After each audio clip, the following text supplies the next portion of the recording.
নমস্কার। আজকে আমরা যে ভিডিওটা করতে যাচ্ছি, এটা আমাদের কাছে বহু মানুষের কাছ থেকে রিকোয়েস্ট এসছে যে how many types of arthritis, মানে কত ধরনের আর্থারাইটিস হয়। আর্থারাইটিস বহু টাইপের হয়। রিসার্চ বলছে প্রায় ৮০ থেকে ১০০ রকম টাইপের আর্থারাইটিস হতে পারে। তবে আমরা কমনলি যে ৫-৬টা আর্থারাইটিসকে দেখতে পাই, সেগুলো আমরা নাম উল্লেখ করছি, তার সিমটমস এবং তার রেমিডিয়াল পার্ট। আমাদের প্রথম বিষয় হলো যে আর্থারাইটিস কী। আর্থারাইটিস হলো একটি অতি সাধারণ রোগ, মানে যেটা আমাদের বেশিরভাগ ক্ষেত্রে ৪৫-৫০ এর বয়সীদের মধ্যে দেখা যায়। কি দেখা যায় না, জয়েন্ট পেন দেখা যায়, স্টিফনেস দেখা যায়, মানে আড়ষ্টতা দেখা যায়, এবং কখনো কখনো জ্বালা জ্বালা ভাবও দেখা যায়। আমরা ভ্যারাইটিস ধরনের আর্থারাইটিস দেখে থাকি এবং আর্থারাইটিসের জন্য প্রপারলি চিকিৎসার দরকার। এবার হচ্ছে আর্থারাইটিস এমন একটা রোগ যেটা আমাদের জয়েন্টে ক্ষতিগ্রস্ত করে, এবং আমাদের জয়েন্ট মানে হলো ২ বা ততোধিক হাড়ের সমষ্টি।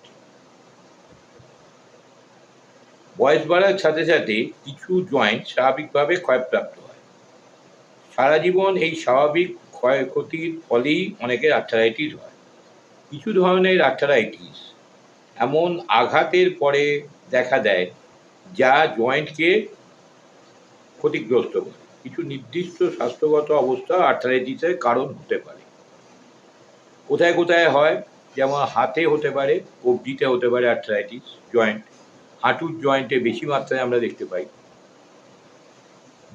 আমরা দেখতে পাই হচ্ছে হিপ জয়েন্টে, আমরা দেখতে পাই গোড়ালিতে, মানে ক্যালকেনিয়াস বোনসের ওই অঞ্চলটায়, ক্যালকেনিয়াস টেলাস ওই জায়গাটাতে আমরা আর্থারাইটিস বেশি দেখতে পাই।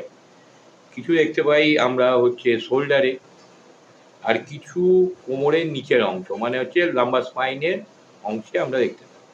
এবং লাম্বারের পেনটাও আমাদের হয়ে থাকে। এবার কখন আর্থারাইটিস থাকছে, কখন সেটা অস্টিওপাইটিক চেঞ্জ হচ্ছে, এগুলো কিন্তু এক একটা কন্ডিশন। এবং হচ্ছে একজন যখন আপনি কারোর কাছে যাবেন যে এই ব্যথা বা আড়ষ্টতা উপসর্গ নিয়ে, তাকে প্রথম ডিটেক্ট করতে হবে যে কী টাইপের এটি কী। আমরা আজকে আর্থারাইটিসের ৫-৬টা প্রকারভেদ যাচ্ছি। যেমন হচ্ছে অস্টিও আর্থারাইটিস। আমরা ম্যাক্সিমাম জানি অস্টিও আর্থারাইটিস, এটা একটা ক্ষয়জনিত আর্থারাইটিস, মানে ওই হায়ার এনকার্টিলেজ হয়ে যায়। আমরা বহু ভিডিওতেও বলেছি, আপনারা আমাদের অন্য আর্থারাইটিসগুলো দেখে নেবেন, এখানে ডিটেলস যাচ্ছি না। রিউমেটয়েড আর্থারাইটিস, এটা এমন একটা আর্থারাইটিস যেটা যখন তখনই হতে পারে, এবং রোগ প্রতিরোধ যে আমাদের ক্ষমতা, ব্লাডে আরএ ফ্যাক্টরটা বেড়ে গেলে রিউমেটয়েড আর্থারাইটিস। এবার হচ্ছে গাউট, আমরা যাকে বলি, যে জয়েন্টের মধ্যে ইউরিক অ্যাসিড যদি ইউরিয়া ক্রিস্টাল আকারে জমা হয়, তাহলে কিন্তু গাউট হতে পারে। অ্যাঙ্কাইলোজিং স্পন্ডিলোসিস, যে বেন্ড হয়ে যায় কিছু মানুষ, যে সোজা হয়ে দাঁড়াতে পারে না, সে বা সোজা হয়ে ছুটে পারে না, এটিও এক ধরনের আর্থারাইটিস। এটি হচ্ছে আপনার লাম্বার স্যাক্রাম জয়েন্ট থেকে কিন্তু উদ্ভব হয়। সোরাইটিক আর্থারাইটিস, এটি আরেক ধরনের আর্থারাইটিস। এটি হচ্ছে সোরিয়াসিস আক্রান্ত ব্যক্তিদেরকে প্রভাবিত করে, যাদের সোরিয়াসিসে যারা এফেক্টেড। আর জুভেনাইল আর্থারাইটিস, ১৬ বছরের কম বয়সী শিশু, কিশোর কিশোরীদের এই আর্থারাইটিস দেখা যায়। এই ৬টা আর্থারাইটিস মেনলি কিন্তু আমরা দেখতে পাই। তো এই ধরনের যদি আর্থারাইটিস হয়, কোন প্রকারের আর্থারাইটিস আছে সেইটাকে প্রথমে ডিটেক্ট করতে হবে। আর্থারাইটিস অত্যন্ত সাধারণ ব্যাপার, যে ক্ষয়জনিত যে সমস্ত আর্থারাইটিসগুলো হয়। এবার হচ্ছে এই সিমটমস কী। সিমটমস হচ্ছে জয়েন্টে ব্যথা, সেই জয়েন্টটা মুভমেন্টের সময় একটা স্টিফনেস অর্থাৎ আড়ষ্টতা, জয়েন্টটা সয়েলিং বা ইনফ্ল্যামেশন মানে ফুলে যাওয়া, সেই অঞ্চলে ত্বকের কালার চেঞ্জ হওয়া, এটাও আর্থারাইটিস থেকে দেখতে পাবে। এবং হচ্ছে ওই জয়েন্টের আশেপাশে হাত দিলে সেন্সিটিভিটি অনেকটা বেড়ে যায়, অর্থাৎ মনে হয় যে এখানে ব্যথা লাগছে, এখানটা একটা সেন্সেশন বেড়ে যায়। এবং কখনো কখনো জয়েন্টগুলোতে ওয়ার্ম সেন্সেশন দেখা যায়, গরম ভাব দেখা যায়। বয়স বাড়ার সাথে সাথে যেমন অস্টিওআর্থারাইটিস হয়, ইউরিক অ্যাসিড বাড়লে গাউট হয়, এই রকমভাবে রিউমেটয়েড আর্থারাইটিস সৃষ্টি হয় হচ্ছে যখন ব্লাডে আরএ ফ্যাক্টর বেড়ে যায়, রিউমেটয়েড ফ্যাক্টরটা বেড়ে যায়। ভাইরাস আক্রান্ত ভাইরাল আর্থারাইটিসও আমাদের দেখা যায়, যেমন কোভিড-19 পরে আমাদের কিছু ভাইরাল আর্থারাইটিসও দেখা যায়। আরেকটা সমস্যা থাকে যে আর্থারাইটিস তাড়াতাড়ি হওয়ার কারণ, মানে জেনেটিক কজ, পারিবারিক ইতিহাস, শারীরিক কার্যকলাপের মাত্রা। যদি আমরা শারীরিক কার্যকলাপ, মুভমেন্ট যদি ঠিকমতো না করি, অটোমেটিক মাসেল স্ট্রেংথ লস করবে এবং আর্থারাইটিস হওয়ার চান্স কিন্তু বেড়ে যায়। অতিরিক্ত যদি আমাদের ওবেসিটি থাকে, তাহলে অটোমেটিক জয়েন্টের চাপ পাবে। এবং অটোইমিউন ডিজিজ হিসাবে যে সমস্ত আর্থারাইটিসগুলো আছে সেগুলো আসতেই পারে, এবং সেগুলো কীভাবে আসছে সেগুলো আমরা সবসময় দেখতে পাই না। তাছাড়া ট্রমাটিক ফ্যাক্টর, বাইরের আঘাত এবং যে কোনো রকম পুওর পশ্চার, এগুলো কিন্তু আর্থারাইটিসের বড়। তাহলে আমরা এখানে রেমিডিয়াল পার্টে কী যাব? রেমিডিয়াল পার্টে আমাদের উচিত যে আমরা এক্সারসাইজ যাব, কিছু যৌগিক পশ্চার যাব।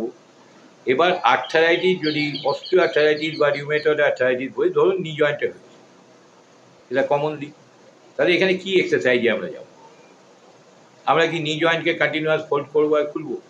কখনো না। অস্টিও আর্থারাইটিস এলোই কখন না, যখন হায়ালিন কাটলেজটা হয়ে গেল। তাহলে ওই সব কাটলেজটা থাকার জন্য কিন্তু আমি নিকে এত ভালো বেন্ড করতে পারি, সব কিছু করতে পারি, সেকেন্ডারি কাটলেজ এরা করতে পারে না। আমাদের অন্যান্য আর্থারাইটিস সংক্রান্ত ভিডিওগুলো দেখবেন, আরও ডিটেলস দেওয়া আছে। বা রিউমেটয়েড এফেক্ট হলো, সোয়াইডিং আছে, বা গাউট হলো, তাহলে ভেতরে হচ্ছে ইউরিয়া ক্রিস্টাল জমে আছে, তাহলে জয়েন্ট কখনোই 90 ডিগ্রির বেশি নি জয়েন্টকে ভাঁজ করবেন না। সেই কারণেই আমরা বলে থাকি যে মাটিতে বসবেন না, কারণ মাটি থেকে ওঠার সময় আপনার নি বেশি বেন্ড হবে, তখন আপনার অটোমেটিক এক্সেসিভ প্রেশার পড়বে। কোমর ব্যবহার করতে হবে এবং অন্তত 1.5 ফুট হাইটে বসতে হবে, এবং 1.5 ফুট হাইটে বসেই আপনি এক্সারসাইজ করছেন। কী করবেন না, নি এক্সটেনশন এক্সারসাইজ, হাঁটুকে নিচের দিকে টান করা এক্সারসাইজ, বা চেয়ারে বসে একটি করে পা ওপরের দিকে তুলুন, এই হাঁটু স্ট্রেট লেভেলই হবে। ওইটি তুললে কী হবে না, আপনার থাইয়ের যে মাসেল, অর্থাৎ কোয়াড্রিসেপ গ্রুপ অফ মাসেল, মানে রেকটাস ফেমোরিস, ভাস্টাস মিডিয়ালিস, ভাস্টাস ল্যাটারালিস অ্যান্ড ভাস্টাস ইন্টারমিডিয়াস, এই 4টে মাসেলের স্ট্রেন ডেভেলপ করবে। আরেকটি মাসেল যেটা খুব ছোট মাসেল, যার নাম আর্টিকুলারিস গ্যানিও, এটা হচ্ছে ভাস্টাস ইন্টারমিডিয়াসের নিচে থাকে, ঠিক প্যাটেলার ওপরটা। তো এদের স্ট্রেন ডেভেলপ করবে। সেই সঙ্গে সারাউন্ডেড অফ দ্য থাইস যে অ্যাডাক্টার ম্যাগনাস, অ্যাডাক্টার লঙ্গাস এবং অ্যাডাক্টার বেবিস, এদেরও উপকার হবে, এদের স্ট্রেচিং হবে। এবং আপনার হ্যামস্ট্রিং গ্রুপের মাসেল, অর্থাৎ থাইয়ের পিছনে যারা থাকে, বাইসেপ ফেমোরিস, সেমিটেন্ডিনোসাস, সেমিমেমব্রেনোসাস ও পপলেটিয়াস, এদেরও স্ট্রেচিং ক্যাপাসিটি বাড়বে।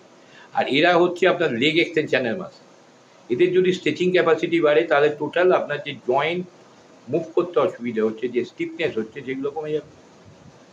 এই টাইপের এক্সারসাইজ মানে নি extension exercise and quadricep strengthening exercise, এইভাবে করবেন।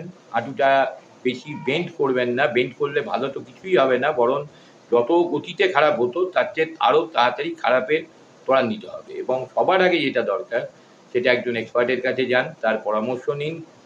ব্যথা অবস্থায় কী এক্সারসাইজ করবেন বা করবেন না, ব্যথা কমিয়ে নিয়ে এক্সারসাইজ করুন। এর থেকে আরও অন্যান্য উপসর্গ, যদি নিচের দিকে স্টিফনেস বেড়ে যায়, যদি বাইটিং পেন বেড়ে যায়, সেগুলো হলে কী করবেন, এগুলো জেনে নিয়ে প্রপারলি এক্সারসাইজ করুন। ভালো থাকুন, সুস্থ থাকুন। আবার আমরা আরেকটি এই ধরনের ভিডিও নিয়ে আসবো। ততক্ষণের জন্য নমস্কার।